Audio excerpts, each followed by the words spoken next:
ఎట్లా ముంచాలి, ఎవరి ఫోన్లు ఎట్లుండాలి బా ఏం జల్సాలు చేసిండే ఫోన్ ట్యాపింగ్ ద్వారా కేసీఆర్ ఫుల్ ఎంజాయ్ చేసిండు.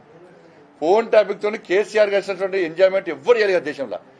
ఈ సినిమాలలో ఆస్తున్నట్టు బ్రహ్మానందము, కోట శ్రీనివాసరావు చనిపోయిన కోట శ్రీనివాసరావు, బ్రహ్మానందము వీళ్ళంతా వేస్ట్ అట్లా ఎంజాయ్ చేసిండు కేసీఆర్ ఫోన్ ట్యాపింగ్ చేసి.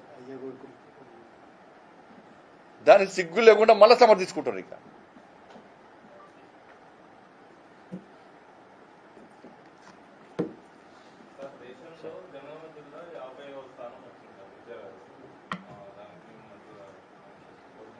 సంతోషం, 50 ఇంకా ముందు రావాలి. ఇంకా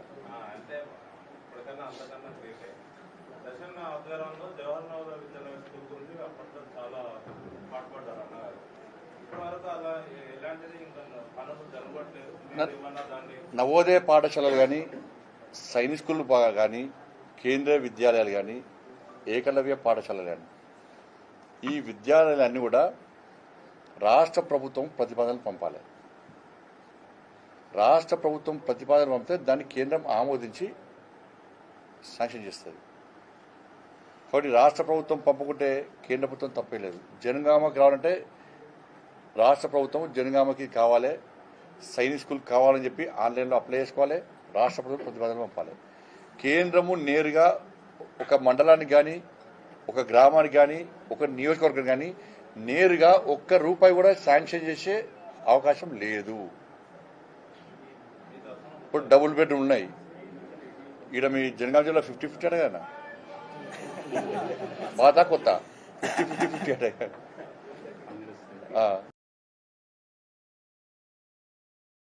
50 అంటే ఎవరికి అవి మళ్ళీ అమ్ముకున్నాడే ఒకటి అన్న అంటే మీకు వచ్చినా అండి విలేకరులకు వచ్చినాయి కదా. మరి బాగా కొడుతుంది మొత్తం అబ్బా కేసీఆర్ అంటే గోడనే కొడుతా అంటే వరంగల్ వేనా, వరంగల్ పాదయాత్రప్పుడు వేనా ఒక విలేకరు వచ్చిండు, అన్నా నువ్వు జర కేసీఆర్ తిట్టకన్నా అన్నాడు. ఎందుకంటే నేను రాయాల్సి వస్తుంది, నా లోకల్ పేపర్ అంటే రాయకు అని చెప్పాను. నువ్వు రాకుంటే నాకేంది అన్న, లేదు మాకు డబుల్ బెడ్రూమ్ ఇస్తాను అన్నాడు. మనకు నెక్స్ట్ టైం ఒక 6 months తర్వాత బంద్ చేస్తే మళ్ళీ వేనా అన్న పేపర్ బంద్ చేసిండు. ఇక పాపం ఇక బంద్ చేసినాక బీజేపీలో కలిసిండు, నాకు వచ్చి కలిసిండు. ఏమైందని పేపర్ మీద అన్న, పేపర్ మూతపడదన్న, మరి నీకు డబుల్ బెడ్రూమ్ ఎట్లేస్తుంది, డబుల్ బెడ్రూమ్ మన ఎక్కడదన్నా అన్నాడు. అప్పుడు విలేకరులు ఏమన్నాడు, కేసీఆర్ అక్కడ సేవికలి అంట కుంభ మునిగినట్టు గిట్లా అంట కథం కుంభ మునిగినట్టు. ఏం చేసాడు, మీకు డబుల్ బెడ్రూమ్ ఇస్తాము విలేకరులకు, గొర్రెపిల్లంకి వస్తారా అన్నాడు. అనలేదా పోసారా మరి గొర్రె అయిపోయాయి. ఇప్పుడున్న డబుల్ బెడ్రూమ్లో ఎవరైనా వాళ్ళని ఉంటారా? అవి గోడను గిట్లంటే కూలుతాయి, గోడను ఇట్లా ముడితే కూలుతాయి. అవి డబుల్ బెడ్రూమ్లు అన్నీ కూడా పశువులకు వాటికి అడ్డంగా మారినాయి. వాళ్ళ కాంగ్రెస్ పార్టీ ప్రభుత్వం కేంద్ర విషయం ప్రధానమంత్రి ఆవాస్ యోజన, వాళ్ళు డబుల్ బెడ్రూమ్ అన్నారు, వీళ్ళేమో ఇందిరా మిల్లు అంటున్నారు. అత్త సొమ్ము అల్లు దానం చేసినట్టు పరిస్థితి.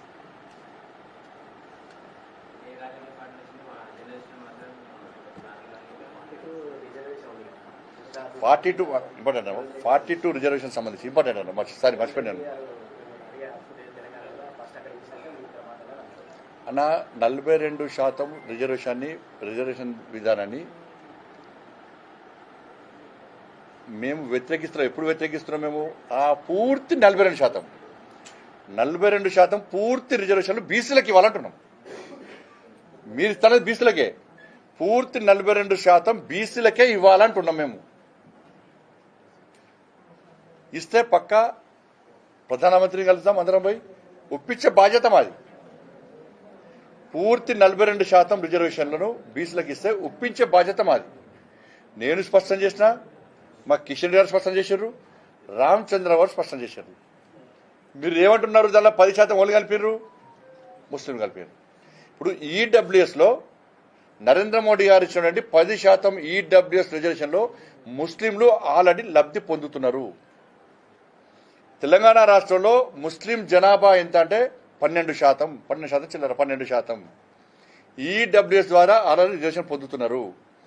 ఇవాళ 10% రిజర్వేషన్ ఇస్తే 100కు 100% ప్రతి ముస్లిం కూడా రిజర్వేషన్ పొందుతున్నాడు. మరి హిందువులు ఏం పాపం చేసిర్రు, బీసీలు ఏం పాపం చేసిర్రు అంటున్నాను.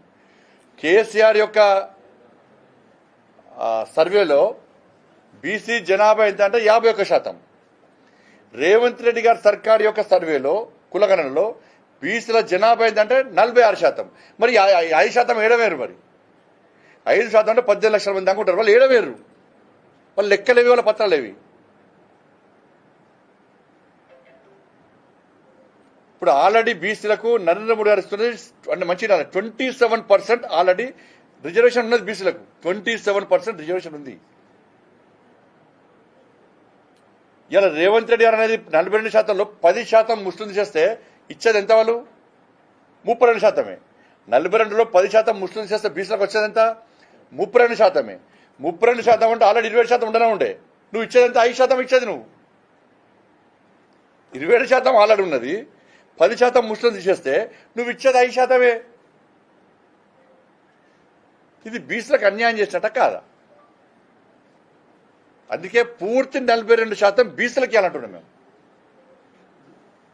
మీరు ఓటు బ్యాంక్ రాజకీయాలతోని మత ప్రాతిపదికన రిజర్వేషన్ ఇస్తా అంటే దాన్ని ఒప్పుకోము. రాజశేఖర రెడ్డి గారు ఘోరమైన తప్పిదం చేసినప్పుడు 4% ముస్లింలకు రిజర్వేషన్ ఇస్తే హైదరాబాద్ జిహెచ్ఎంసీ ఎన్నికల్లో ఇలా దాదాపు 20-30 మందో 28 మందో బీసీలు గెలవాల్సిన స్థానంలో ఎంఐఎం పార్టీలు గెలిచారు. 4% ఇస్తే వాళ్ళ 10% ఇస్తే ఇలా బీసీల పరిస్థితి ఏంది? బీసీ యువకుల పరిస్థితి ఏంది?